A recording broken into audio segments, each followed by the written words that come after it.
Hey there everybody.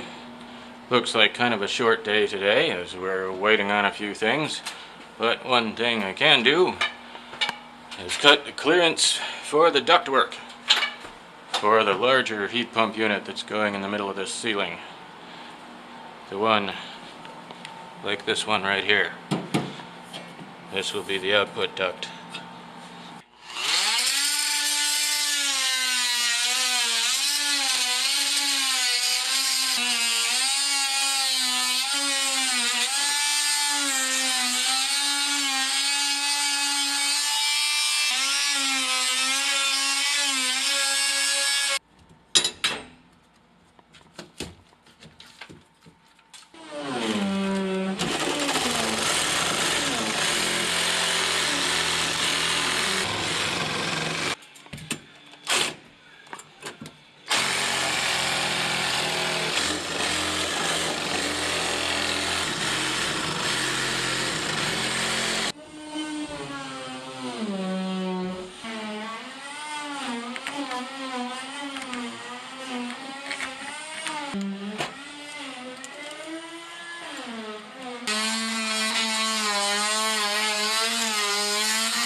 Stronger than it was before.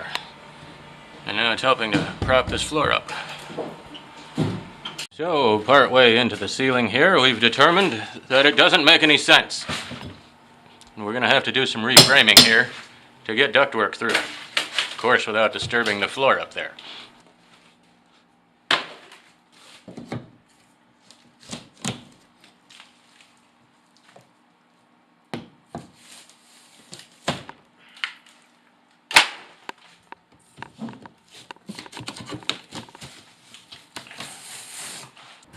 And it continues not making a lot of sense. But no matter. We'll make adjustments. See you tomorrow.